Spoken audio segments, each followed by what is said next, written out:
Chapter 21. Vivi had culled herself that the inside of the cabin could not possibly be any creepier than the outside. It was probably going to be one of those things where all the creep was there on the outside. And inside, it would just be an empty old house. Nothing all that sinister.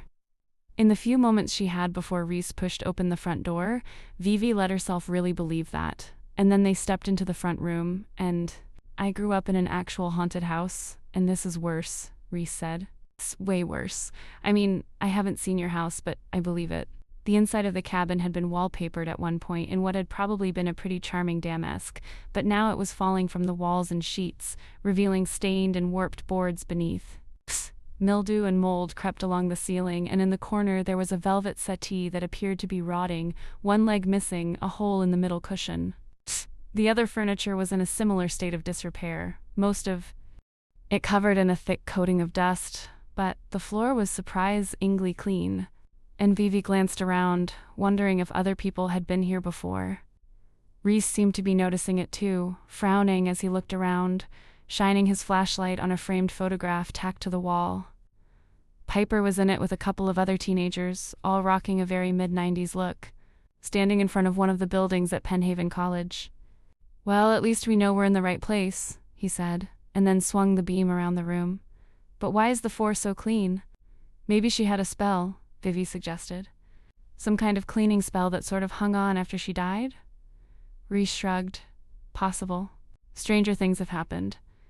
Avoiding glass from a broken window, Vivi moved farther into the room. One floorboard felt mushy as she stepped on it, creaking ominously. "So," she said, swallowing hard, "we just need to figure out where she had her altar, light the candle, and get the fuck out of here." With alacrity, Reese finished, and Vivi nodded. Lots of alacrity, yes. Luckily, the cabin was small. There was just the front room with a tiny closet, a small room that had probably been Piper's bedroom, and a kitchen, the appliances old and rusting in places. Vivi had thought the bedroom would be their best bet, but the room was completely empty, and unlike the front room, covered in dust. Plus, there was no hint of lingering magic there, no ancient wax stains or soot-marked walls, all the things Vivi would have expected to find. She checked the kitchen next, but like the bedroom, it was empty except for an ancient table and chairs that had half rotted, the chair little more than a pile of wood. Reese was still checking the living room, squatting down by the fireplace and shining his flashlight over the cracked brick. "I'm not feeling anything," he said, and Vivi looked at him, his jeans taut over his thighs, his shoulders broad as he peered up into the chimney, the beam of her own flashlight highlighting the sharpness of his cheekbones, the line of his jaw. Yeah, me neither," she said, then turned away before he caught her basically ogling him. She was here to catch a ghost, pretty much the least sexy thing on the planet. Of course, library study rooms were supposed to be unsexy, too, and they'd certainly proven that wrong. She and Reese, plus dimly lit small spaces, clearly equaled bad choices, so the sooner she got this over with, the better. "There has to be something we're missing," she said. Maybe they heard it at the same time. Footsteps. Vivi's mouth went dry, her knees suddenly feeling a little watery as her stomach pitched. Seeing a ghost in broad daylight, in a building full of people, had been terrifying enough. Having one appear here, in the setting for one of those cheesy ghost hunter shows Gwyn liked so much, Vivi shuddered. "No, thank you." Reese stood up, clicking his flashlight off, and Vivi did the same, also extinguishing her illumination spell, and they stood there in the dark room, only lit by the moon, listening. The footsteps were closer, but now Vivi realized they were outside. She could hear the leaves and the pebbles crunching on the path outside, and as whoever it was moved closer, she heard the whispers of what sounded like more than one person. Breathing a sigh of relief, Vivi looked over at Reese. "No ghost," she mouthed, and he nodded, but then gestured at the door. "But who is it?" He mouthed back, and Vivi moved silently toward the cracked window, keeping in the shadows as she peered into the darkness. There was just one flashlight, but it was clearly two people moving up to the house, leaning on each other, their heads close together. And then, as the moon moved out from behind a cloud, Vivi got a good look at one of their faces. "You have got to be kidding me." She whirled around, hurrying away from the window as fast and as quietly as she could. "It's one of my students," she hissed at Reese. "Kingsley, who, by the way, is failing because he's a cheater, and maybe fill me in on the specifics later?" He nodded at the front door. That's the only way out. How do you want to play this? Play this, Vivi repeated. She could hear Hainsley and the girl he was with getting closer now. The girl laughing, Hainsley's voice a low murmur in response. Look, the clean floor makes sense now, Reese said, his voice barely audible. This is obviously a hookup spot, so do you want to pretend that's why we're here? Just brazen it out? Vivi blinked at him, even as she heard the front gate creak open. The idea of my students thinking of me as a sexual being is worse than them finding out I'm a witch. Reese gave a firm nod. Fine, then we hide. With that, he grabbed her hand and tugged her toward the little closet off the front room, closing the door behind them just as they heard footsteps on the front steps.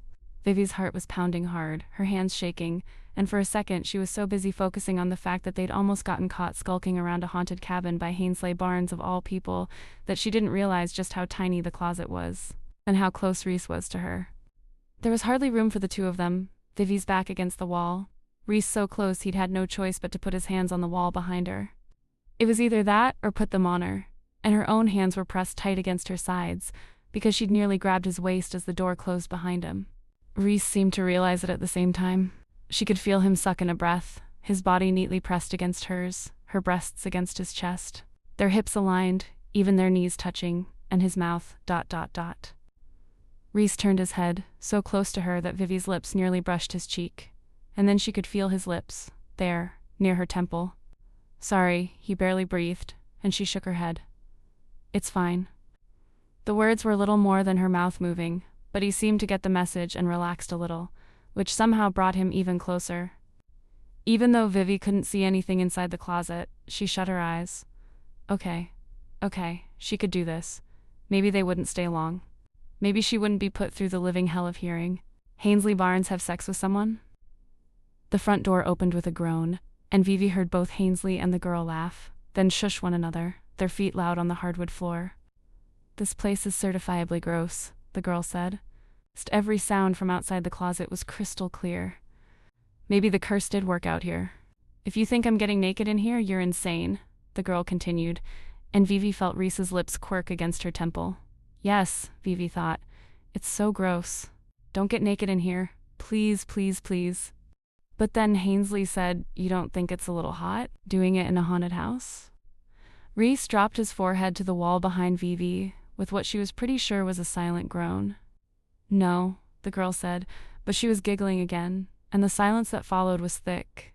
When Hainsley spoke again, his voice was lower. Come on, Sarah. It'll be a good time. Promise.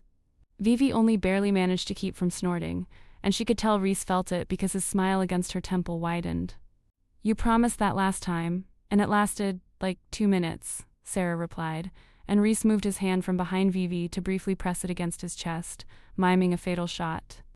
Vivi bit her lip to keep from laughing, even as she was suddenly very aware of the back of Reese's hand there between them, his knuckles brushing her collarbone.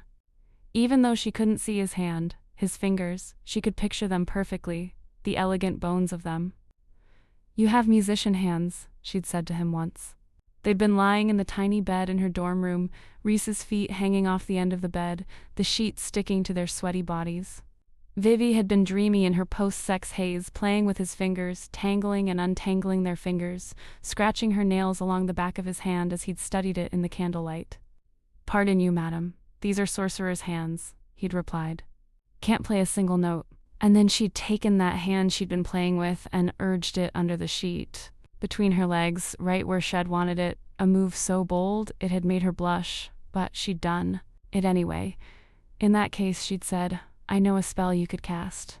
He had, over and over again, for a hell of a lot longer than 2 minutes. Hainsley and Sarah were still talking, but Vivi wasn't listening anymore. And even though Reese had made it very clear that he couldn't read her mind, she felt like he had to know what she was thinking about, what she was remembering. He'd gone so still against her, his breath slow and even, and when he ducked his head just the slightest bit, his nose skimmed her jaw, making her shiver. Just that. The littlest touch, and her nipples stiffened against his chest, her breath coming a little faster as every nerve in her body came to life.